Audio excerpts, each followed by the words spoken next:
Well, hello, book pals, and welcome back. I am so delighted that you are here, and I am happy to be here with you. Here being the podcast, the Bookcast that I occasionally run. This is episode 131 of the Bookcast, my platform for sharing short fiction and updates on life as a self-published author of Black romantic and other fiction. By this point, we're writing other fiction. I am D.L. White. I am your host. And as I have already said, I'm happy to be here.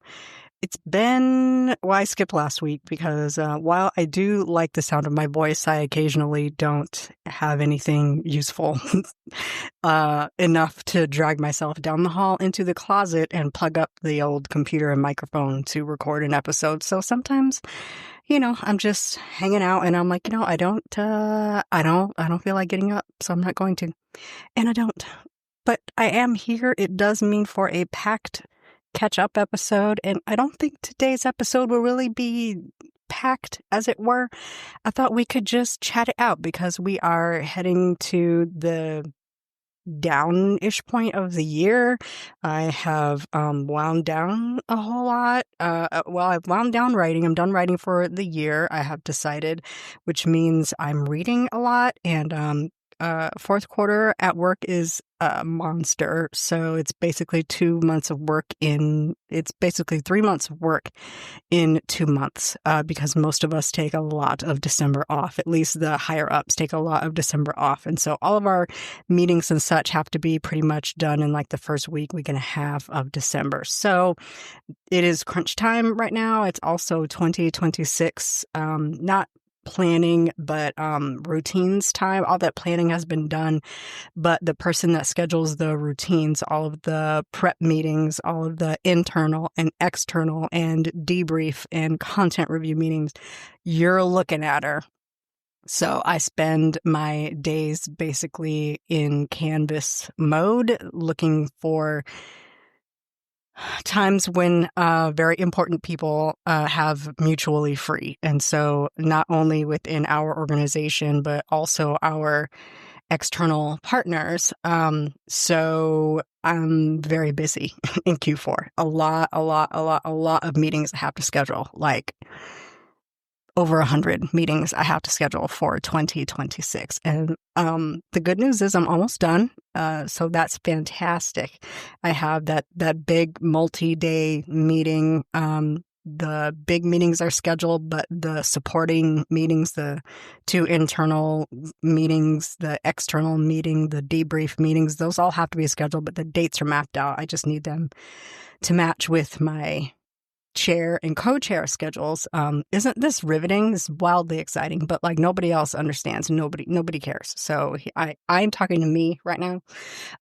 So I have those I'm working on, and I have proposed dates out, and people just need to bless them so I can schedule them. And then I have have one smaller monthly meeting that is out there. I have some dates that I don't have a quorum for the dates I proposed, so I have to propose alternate dates. And so that's my life right now. Aside from everything else I do, I am I don't know if any of you have ever watched Futurama. It's one of my favorite adult, not adult like adult cartoons, but Futurama is an adult cartoon and it's not for children.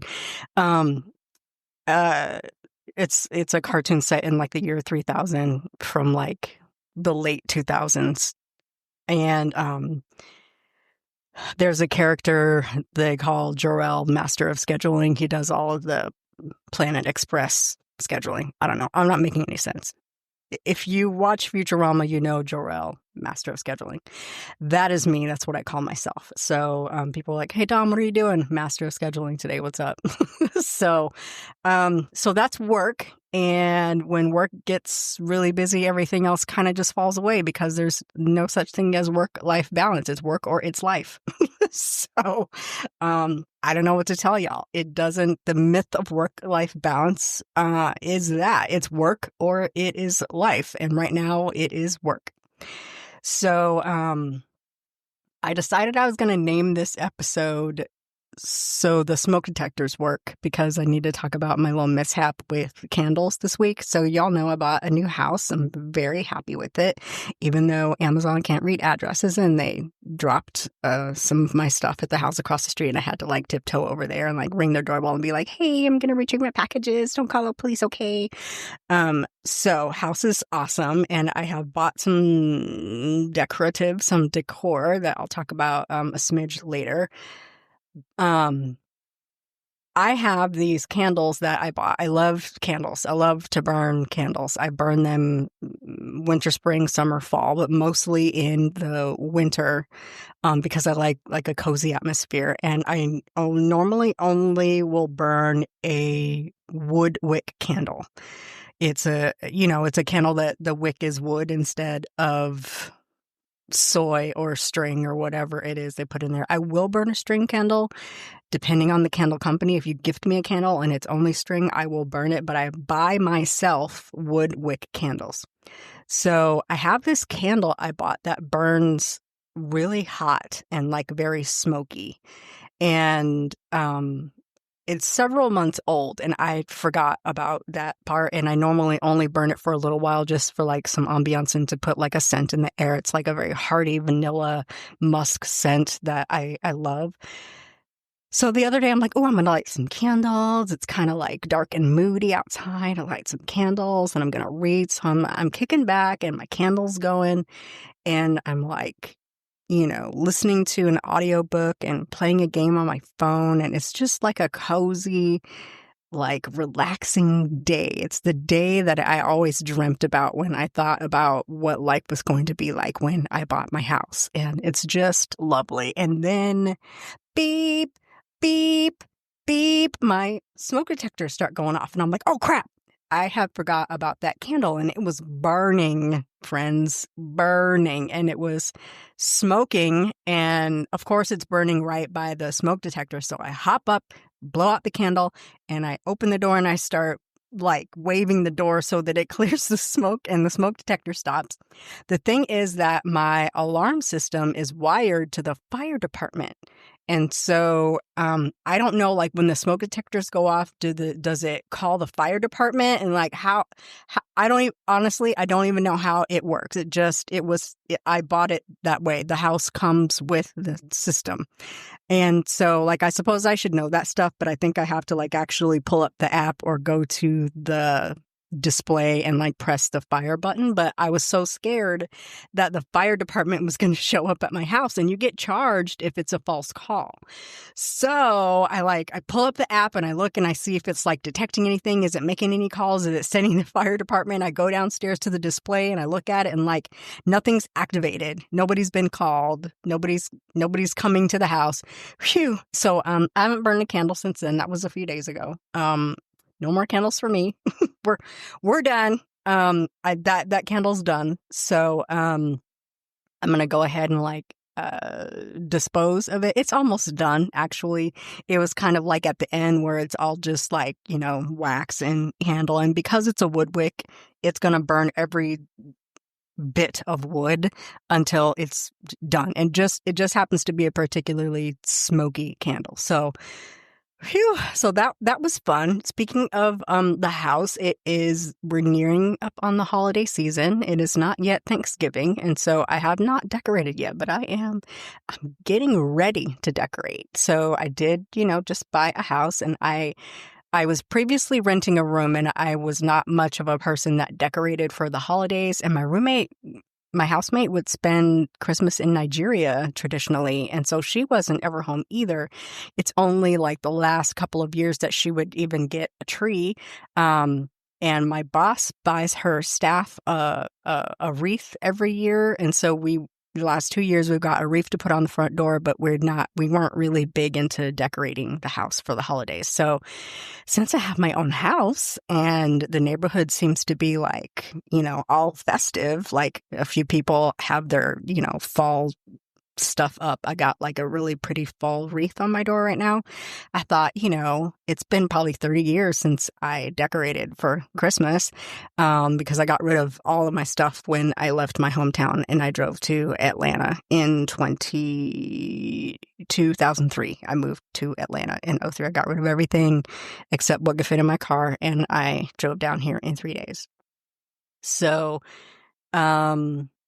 I started to get really excited about getting Christmas decorations and decorating my house. Now, do I have living room furniture? No.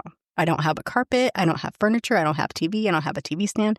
I don't have anything. But what I will be having is a tree in my living room. So I have a bunch of stuff I need to like scooch down so that there's room for the tree.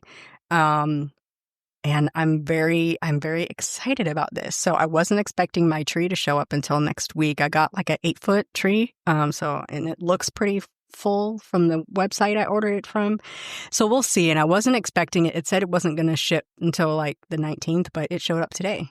Yay. So I have that. I have these little things that you put on when you have like bar stool chairs, a little like not decorations, but seat covers that you put on your chair. So I have a set of those that look really cute.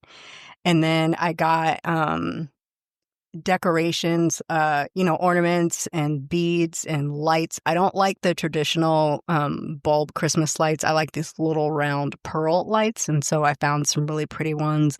So my house is pretty much like browns, rusts, oranges, reds, a little pop of yellow here and there, just like not spring bright, but not millennial gray by any stretch of the imagination. Like my flooring is gray, and because my cabinets are very neutral and my walls are neutral, I wanted like the decor to like pop against that. And so I wanted my decorations to kind of flow with that. So I went with golds, creams, white, silver with everything. So all my tree decorations are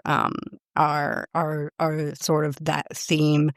And I got a little something to go along the banister on my stairwell. And so we'll see how it turns out. And I got these snowflake decal things to put on my windows, and I'll put some lights around the windows and all that. So I'm very excited. I'm going to start decorating probably the weekend Thanksgiving weekend. I think I want my wreath to be here, because when I put up my wreath, I can also put up my little holiday rug that I got, and that also showed up today. So once I change over the outside of the house, then I will start doing the inside of the house. And so I'm super excited about that. The house has become my personality.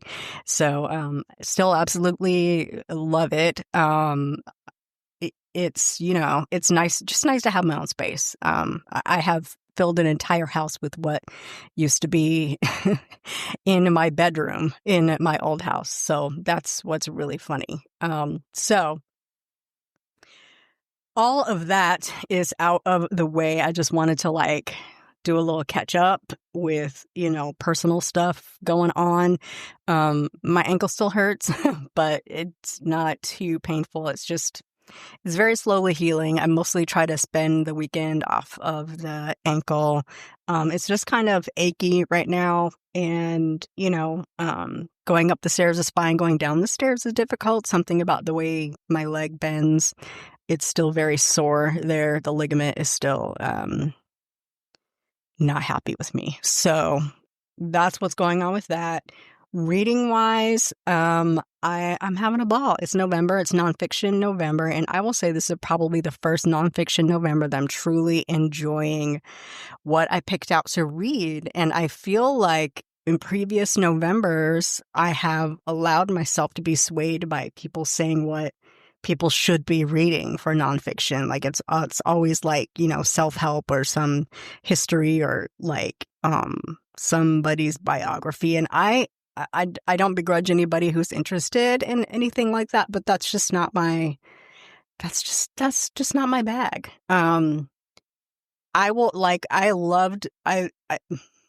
people say a lot of stuff about this, but I loved Barack Obama's biography. His what is it called? I forget.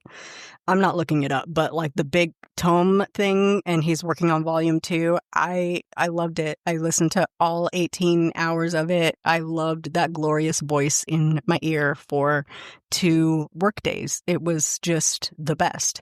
But like I'm not really interested in like presidential biographies as, as like what I'm doing with my Saturday night, I'll read the occasional memoir here and there, but like, eh. After a certain point I get bored and then I hate myself. But this year I really leaned into what I find interesting: mess and murder. If it's a scandal, I'm all up in it. And if it's like somebody died, I want to know about it. If it's a cult, that's my jam. So I kind of really leaned into that. And so I have actually really enjoyed the books I've been reading this year. The first one I read was A Devil Went Down to Georgia, Race, Power, Privilege, and the Murder of Lita McClinton. It was really fantastic. It was really, really well done. It's like creative nonfiction. So it read like a mystery novel, like an investigation novel. I think I don't know if it was like an investigatory novel, but it wasn't a novel. It's a nonfiction. It's definitely a story, but it's about the murder of a woman that was murdered in Atlanta, and it was just so good, so well done. So well done, in fact, that I have compared every other book I have read this month to that book, which isn't fair, but like, come on, it was really good. It was riveting. It held my attention. I think it was like a 10-hour long audiobook. So well done. And then I moved on to Black, White, Colored: Hidden History of did I read that one? Yeah, Black, White, Colored: Hidden Story of an Insurrection, a Family, a Southern Town, and Identity in America, which was super dry. It was very, very dry. Like interesting, but dry. I just I was like, okay, this is interesting, But yeah, no. That's not one I would reread. Like I have read They Were Her Property probably 2 or 3 times by now. I would not reread that book. And then I read A Better Ending: A Brother's 30-Year Quest to Uncover the Truth About His Sister's Death, by Thomas James Whitfield. His sister supposedly, quote unquote, committed suicide. And this was basically him dealing with his sister's death and also trying to figure out what actually happened, because her husband at the time was a police officer. And so everybody pretty much joined ranks around him. And it's just him really trying to bust through that blue line and figure out what actually happened to his sister. It was pretty good. Not as good as A Devil Went Down to Georgia, but pretty good. Very personal. And then I listened to Bad Blood: Secrets and Lies in a Silicon Valley Startup by John Carreyrou. This was really good. This was actually about Theranos. Elizabeth Holmes. It got kind of into the nitty gritty about who was working there and what role they played and how this scandal kind of rolled out amongst all of the people that worked there and the people that were involved. And wow, I feel like I've listened to documentaries on Theranos and didn't really understand what was happening. This book took me there. Sometimes I need you to explain it to me like I'm 5. This book explained it to me like I'm 5. Very well done. I really, really enjoyed this. This is probably one I would read again, because it was very soapy and gossipy. And I love me some mess. And so, that was really well done. And then I yesterday finished Systemic: How Racism is Making Us Sick. And this was good, interesting, but also okay. A lot of water is wet type of stuff. Like if you need backup to know that Black women die and giving birth more than any other race, like this is the book that's going to back you up with those kinds of facts. And medical racism is rampant and it's a dangerous thing and it is killing us. But this is one of those that's hard for me to read. I could not get through medical apartheid. It was just rough. Rough. And so I knew I was going to be angry after listening to that. And so I pulled up a couple of fiction books to read. So I'm currently reading The Ruination of Michael Sterling by the Tasha L. Harrison. This is part of her Bone Marrow Creek series, which is a little bit I don't want to say paranormal. I forget how she describes it, but it's a little bit out of my realm for like what I like to read. But also I love Tasha's writing. And so I'm getting as much as I can from it. It sounds like a really interesting story. Like there's something like personal and investigative involved in this particular story. It's kind of like I don't want to say witchy. I'm just trying to get an idea of what this is. Journalist Michael Sterling has been investigating the disappearances plaguing Marrowbone Creek, including his sister Denise, who vanished while volunteering in the mountains. When people are hospitalized after a mysterious incident at the Fellowship of the Everlasting Light's Strawberry Moon Gathering. Michael knows he's finally close to breaking the story, but in a town built on secrets where reality bends to whoever tells the prettiest lies, Michael is about to learn that some offers are too good to be true and some women know exactly what you want to hear. So this is 100% my catnip. It is right up my alley, and so I just started it. I'm hardly into it, a couple chapters in. So I've got that going, and then I was just like dinking around on Audible, and I accidentally borrowed this book. Not accidentally, but I enjoy Brian Freeman when he's not writing a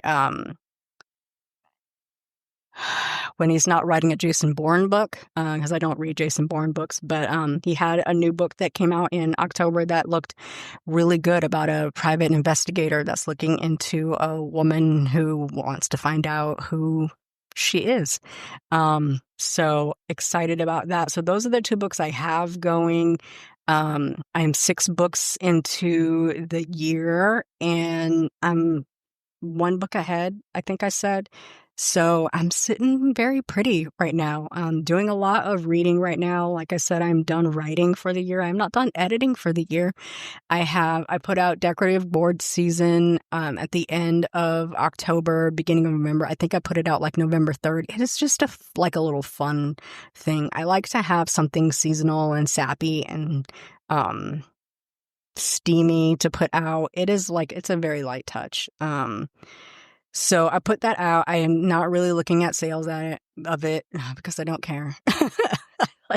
I just want it to be out. I think it's a great addition to the holiday shorts. That one is a little rivalry turns sexy type thing. And I feel like everybody's into pickleball and it just sounded like a fun thing to write about. And so I wrote about two pickleball team captains from like opposing teams, and earlier in the summer one beat the other, and then one stole the prized booth from the Harvest Festival, and the other will play them for it. And so it's a little tete-a-tete. I love a little competition. Opening the door because it's hot in here. So that is out. I'm pleased with how it turned out. I'm not really concentrating on it because it is like a little 15,000 word short. It's 5 chapters. I like it. And, this year I decided what I have to do to keep myself from doom scrolling and watching the news and worrying about the future of whatever is happening is I just have to start writing it. If I finish it, it's going up. So that is how that goes. So I have one more coming. Layover is the holiday short that I planned to write. Decorative board season just happened. Like I was listening to the Smart Bitches podcast, and Sarah, the host, said something about decorative board season, and that it just started writing itself in my head. And so I was like, oh yeah, I'm gonna do a little like harvest novella light touch thing. And so that's out. And Layover is what is coming in probably late November, early December. I'm probably going to aim for early December. That still needs to be edited. I've like kind of tiptoed through it a little. I need a little bit of a break from it. I've been staring at it for over a month. I'm just going to let it sit, and I'm going to spend probably my Thanksgiving break just giving it a real good battering and, juice it up some and just make sure it reads exactly how I want it to read. Because these are books that I promote every year during the holiday season. I have a lot of holiday shorts, And so, probably not going to do audio on either of these. They're very short. I don't know. We'll see. We'll see how I feel. I may be bored during my December break, and I decide to toss those up. So no writing, but I do need to edit that story. And that's pretty much all that's happening around here. Lots of, stuff going on the interwebs that I really try to stay out of. Right now on Threads, they're arguing about Black women's hair because Michelle Obama basically just said she got tired of, making her hair acceptable for white people. And then some younger Black people are like, that's not why we do our hair. And older Black women are like, sit down. Let me just tell you about how I almost got fired for having dreads or locks. So there's a lot of that happening. There's a lot of, people still tagging authors in negative, or I don't say negative reviews. I will say unfavorable reviews. I think, readers have every right to not like a book of mine. But once you tag me in, I'm in that piece. So I feel like it's at a point where readers want to talk smack about books in front of authors, knowing full well we can't respond. And so, like, if that's your thing, like, create your spaces where authors aren't. But turning every online space into a reader space where authors shouldn't be responding pushes authors into a corner. And like, we can't talk about anything. We can't respond about anything. And like, authors are never allowed to speak about these criticisms of their books. Take it to your group chat. You need to have a group chat. Well, you need to have a group chat. I'm on Threads. Like, what are you doing? Like, I was just sitting here minding, my gall dang business. And then I got tagged in I can't stand this book. It's trash. This author sucks type thing. And like, did you come to my house and scream this into my mail slot? And are you on my property? Did you land on Plymouth Rock? Like, did I land on Plymouth Rock, or did Plymouth Rock land on me? Did I come looking for you, or did you come to me? Because if you tag me, I'm in that piece. I'm just saying. That's why we keep saying quit tagging us, because very rarely are we looking for us.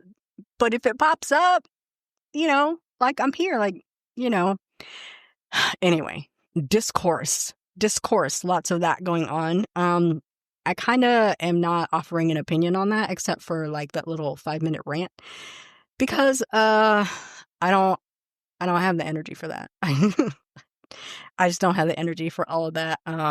Good luck to y'all. Have a ball. I ain't got it. So it's like every day they wake up and decide what they're going to be mad about. And that's kind of what Twitter used to be like. And so Threads is the new Twitter. So it's like, it can be fun. There's a lot of book conversation going on over there, certainly more than what's happening at Blue Sky. Blue Sky is very muted. And there's not an algorithm, so it's not feeding you all the types of stuff that you want to see. And so people just stop posting because they feel like they're not being seen. Blue Sky is only going to work if you and your whole gang come over and start posting. Then it starts feeding you, the stuff that you're looking at and replying to, but like, you can't just be like one person shouting into the ether, So, anyway, all of that is happening. I'm kind of ignoring it. I pop on, I crack 17 jokes. I look at cat videos. I laugh at stuff. I post about my books, and I dip out. I go do something else. So, once a spot becomes not fun anymore, I'm out, a la X, Twitter. Not there. So it also means I'm not up on like whatever the latest thing is, and that actually makes me quite happy. I figure I'll learn about it soon enough, and so that's when I need to figure it out, and that's fine because I will develop an ulcer. So,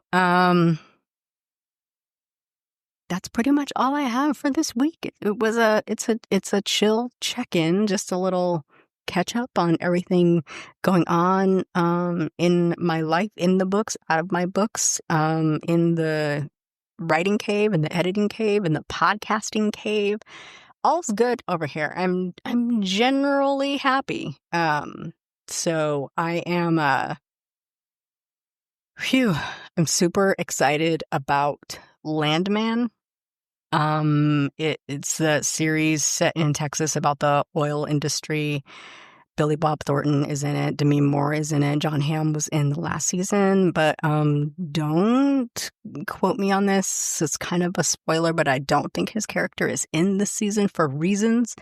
But I have been so looking forward to this show coming back, and I saw that the season 2 is streaming right now on Paramount, and I got overly excited. So I was like, you know what you're going to do? You're going to use it as a reward after you have posted your podcast. So I had to get in here and get my podcast done. But here we are at the end of the episode. So I'm going to warm up some dinner and prepare my little drink, my juice and Sprite Zero, and settle in for an evening of watching Landman. I'm going to try not to binge the entire season 2 tonight. I'm going to try to stretch it out. Other stuff that I'm watching, Tracker is back. I feel like Watson is better this season. They must have told Morris Chestnut to have his shirt off in every episode this season, because men's don't ever have a shirt on throughout like half of the episode, which is fine.